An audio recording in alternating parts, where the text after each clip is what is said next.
जिल्हा वार्षिक योजनेअंतर्गत 1200 कोटीचा नियत व्यय मंजूर। प्रस्तावित विकास कामांमध्ये जनतेच्या सुविधांना प्राधान्य द्यावे। पालकमंत्री दादाजी भुसे जिल्हा नियोजन समितीच्या बैठकीत दिले निर्देश। जिल्हा नियोजन समितीच्या माध्यमातून 2024-25 या आर्थिक वर्षासाठी 1263 कोटी 50 लाख रुपयांचा नियत व्यय मंजूर करण्यात आला आहे। त्यातून जनतेला अधिकाधिक सोयी सुविधा देण्यासाठी विकास कामांना प्राधान्य देऊन ती गतीने पूर्ण करावीत, आवश्यक तेथे लोकप्रतिनिधींची मदत घ्यावी असे निर्देश राज्याचे सार्वजनिक बांधकाम, सार्वजनिक उपक्रम मंत्री तथा जिल्ह्याचे पालकमंत्री दादाजी भुसे यांनी आज येथे दिले। जिल्हाधिकारी कार्यालय आवारातील नियोजन भवनमध्ये आयोजित जिल्हा नियोजन समितीच्या बैठकीच्या अध्यक्षस्थानावरून ते बोलत होते। यावेळी खासदार डॉक्टर शोभा बच्छाव, राजाभाऊ वाजे आणि भास्कर भगरे तसेच आमदार सर्वश्री ॲडव्होकेट माणिकराव कोकाटे, दिलीप बनकर, डॉक्टर राहुल आहेर, नितीन पवार, हिरामण खोसकर आणि सीमा हिरे, जिल्हाधिकारी जलज शर्मा, नाशिक महानगरपालिका आयुक्त डॉक्टर अशोक करंजकर, जिल्हा परिषदेच्या मुख्य कार्यकारी अधिकारी अशिमा मित्तल, जिल्हा नियोजन अधिकारी किरण जोशी, मालेगाव अप्पर पोलीस अधीक्षक अनिकेत भारती यांच्यासह सर्व यंत्रणांचे विभाग प्रमुख उपस्थित होते। पालकमंत्री दादाजी भुसे म्हणाले, आर्थिक वर्ष 2024-25 मध्ये सर्वसाधारण योजनेसाठी 813 कोटी, आदिवासी उपाय योजनेसाठी 349 कोटी 50 लाख व अनुसूचित जाती उपाय योजनेसाठी 101 कोटी रुपये असा तिन्ही योजनेअंतर्गत 1263 कोटी 50 लाख रुपये मंजूर नियत व्यय आहे। यापैकी एप्रिल ते जुलै 2024 या कालावधीसाठी 421 कोटी एवढा प्रत्यक्ष निधी प्राप्त झाला आहे। आगामी काळात लागणारा विधानसभा निवडणूक आचारसंहितेचा विचार करून 2024-25 मधील मंजूर निधीतून जनतेला अधिक चांगल्या सुविधा मिळाव्यात यासाठी वीज, पाणी, आरोग्य, रस्ते, वाहतूक, कृषी विषयक सेवा आदीबाबत सुयोग्य नियोजन करून प्रस्ताव सादर करावेत। प्रस्ताव तयार करताना स्थानिक गरजा, कामाची निकड, प्राथमिकता व लोकप्रतिनिधींची मागणी याची सांगड घालावी असे निर्देशही पालकमंत्री श्री भुसे यांनी उपस्थित यंत्रणांना दिले। पालकमंत्री दादाजी भुसे म्हणाले, राज्य शासनाच्या कल्याणकारी योजनांची जिल्ह्यात प्रभावी अंमलबजावणी करावी। विधानसभा क्षेत्रनिहाय किंवा तालुकानिहाय उद्दिष्टपूर्तीचा आढावा घ्यावा। ज्या योजना प्रत्यक्षात राबवण्यात अडचणी येतात तिथे लोकप्रतिनिधींचे सहकार्य घ्यावे। खरीप हंगामाचे कृषी विभागाने सुयोग्य नियोजन करावे। पाणीपुरवठा योजना वीज बिलामुळे खंडित होणार नाहीत याची यंत्रणांनी दक्षता घ्यावी असे निर्देश त्यांनी यावेळी दिले। तसेच लाडकी बहीण योजना राबवताना माता भगिनींना न्याय देण्याचा राज्य शासनाचा प्रयत्न असून ही योजना संबंधित यंत्रणांनी प्रभावीपणे राबवून जिल्ह्यात एकही पात्र भगिनी या योजनेपासून वंचित राहू नये यासाठी काटेकोर प्रयत्न करावेत अशी सूचना त्यांनी यावेळी केली। यावेळी उपस्थित लोकप्रतिनिधींनी मौलिक सूचना करत शासनाच्या योजना प्रभावीपणे राबवताना पात्र गरजू लाभार्थींना न्याय मिळावा अशी मांडणी केली। यावेळी सन 2023-24 आर्थिक वर्षातील खर्चाचा आढावा, सन 2024-25 आर्थिक वर्षातील मंजूर नियत व्यय, नाविन्यपूर्ण कामे याची माहिती सादर करण्यात आली। तसेच मागील बैठकीतील अनुपालन अहवाल सादर करण्यात आला।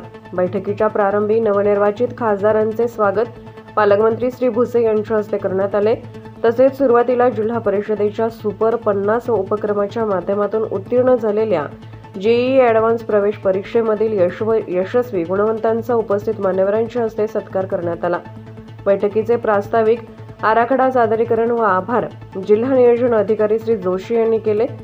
सहाय्यक आयुक्त समाज कल्याण देवीदास नांदगावकर यांनी अनुसूचित जाती उपाययोजना तसेच आदिवासी घटक योजना याबाबतचे सादरीकरण करण्यात आले।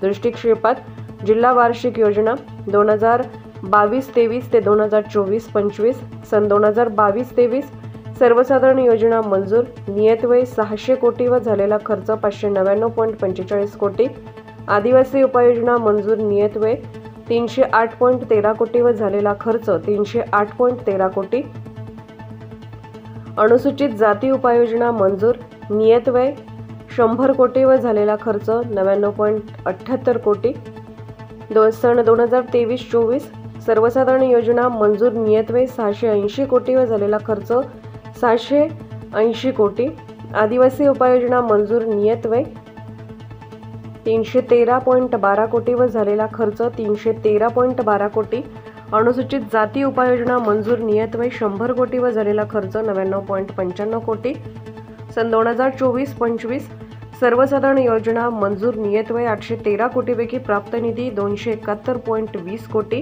व झालेला खर्च 3.32 कोटी.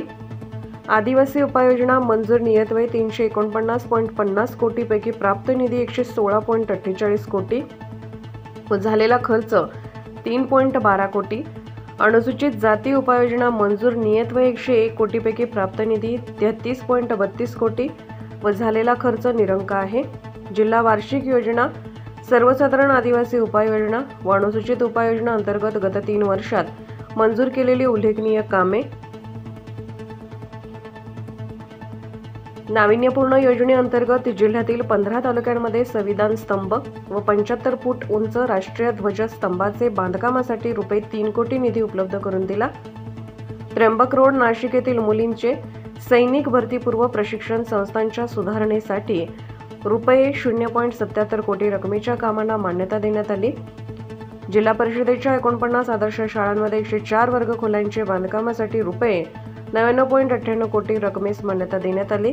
नाविन्यपूर्ण योजनेअंतर्गत अनुसूचित जाती जमातीच्या मुला-मुलींकरिता सीईटी, जेईई या व्यावसायिक प्रवेश परीक्षांसाठी सुपर 50 व सुपर 55 या नाविन्यपूर्ण उपक्रमासाठी रुपये 1.75 कोटी रकमेस मान्यता देण्यात आली. ग्रामपंचायत झोडगे तालुका मालेगाव येथे ग्रामपंचायत मालकीच्या भूमापन क्रमांक 509 मध्ये 1 मेगावॅट एसो क्षमतेचा पारेषण संलग्न व सौर ऊर्जा प्रकल्प स्थापित करण्यासाठी रुपये 5.95 कोटी रकमेस मान्यता देण्यात आली.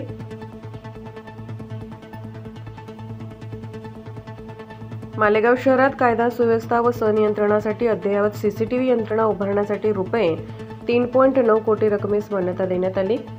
टीएसपी क्षेत्रातील प्राथमिक आरोग्य केंद्र व उपकेंद्राला सोलर यंत्रणा बसवणे, आश्रमशाळा परिसरात आपत्कालीन घोषणा देण्याबाबत पीए सिस्टीम बसवणे, आश्रमशाळांना स्पीड इंटरनेट कनेक्टिव्हिटी पुरवणे, आदिवासी विकास विभागाअंतर्गत राबवण्यात येणाऱ्या विविध योजनांच्या मूल्यमापन व संयंत्रासाठी वेब पोर्टल व अँड्रॉइड ॲप विकसित करणे, शासकीय आश्रमशाळेतील इयत्ता 6वी ते 10वीच्या विद्यार्थ्यांना ॲक्टिव्हिटी बेस्ड लर्निंग कार्यक्रमासाठी रुपये 0.53 कोटी एवढ्या रकमेस मंजुरी देण्यात आली. उपजिल्हा रुग्णालय कळवणी येथील प्रसूतिगृहाचे आधुनिकीकरण करिता 0.55 कोटी रकमेस मान्यता देण्यात आली आहे. उपजिल्हा रुग्णालय कळवण येथे सिटी स्कॅन मशीन खरेदी करण्याकरिता रुपये 2.90 कोटी रकमेस मान्यता देण्यात आली.